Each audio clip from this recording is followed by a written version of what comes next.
2026ಕ್ಕೆ ಚಿನ್ನದ ರೇಟ್ ಇಳಿಕೆಯಾಗಲ್ವಾ? ದುಪ್ಪಟ್ಟು ಏರಿಕೆನಾ? ಚಿನ್ನದ ಬೆಲೆ ನಿಯಂತ್ರಣ ಮೋದಿ ಸರ್ಕಾರದ ಕೈಯಲ್ಲಿದೆಯಾ? ಆರ್ಬಿಐ ಖಜಾನೆಯಲ್ಲಿದೆ ಚಿನ್ನದ ರಾಶಿ.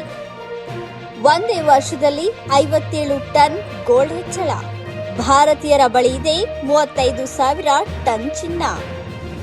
ಜಗತ್ತಿನಲ್ಲೇ ಅತಿ ಹೆಚ್ಚು ಖಾಸಗಿ ಚಿನ್ನ ನಮ್ಮಲ್ಲಿ ಇದೆ. ಚಿನ್ನ ಖರೀದಿಸಬೇಕು ಅಂತ ಯಾರಿಗೆ ತಾನೇ ಇಷ್ಟ ಇರಲ್ಲ ಹೇಳಿ? ಅದರಲ್ಲೂ ಹೆಣ್ಣು ಮಕ್ಕಳಿಗೆ ಚಿನ್ನ ಅಂದ್ರೆ ಪ್ರಾಣ. ಆದ್ರೆ 2025ರಲ್ಲಿ ಚಿನ್ನ ಮುಟ್ಟಂಗೆ ಇರಲಿಲ್ಲ. ಅಷ್ಟೊಂದು ಬೆಲೆ ಗಗನಕ್ಕೆ ಏರಿತ್ತು. ಆದ್ರೀಗ 2026ರಲ್ಲೂ ಚಿನ್ನದ ಬೆಲೆ ಇಳಿಕೆಯಾಗಲ್ವಾ?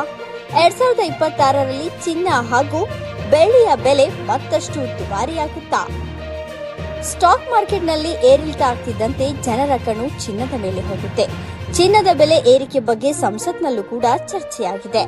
ಚಿನ್ನದ ಬೆಲೆ ಏರಿಕೆ ಬಗ್ಗೆ ಹಣಕಾಸು ಸಚಿವಾಲಯ ಮಾಹಿತಿ ನೀಡಿದೆ.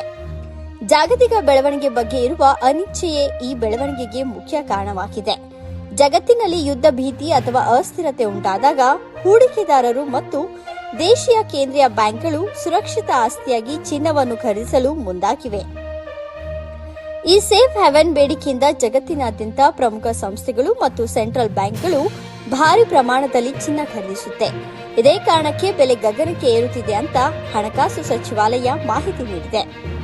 ಒಂದೇ ವರ್ಷದಲ್ಲಿ ಆರ್ಬಿಐ ಬಳಿ 57 ಟನ್ ಗೋಲ್ಡ್ ಹೆಚ್ಚಳವಾಗಿದ್ರೆ ಭಾರತೀಯರ ಬಳಿ 35,000 ಟನ್ ಚಿನ್ನ ಇದೆ.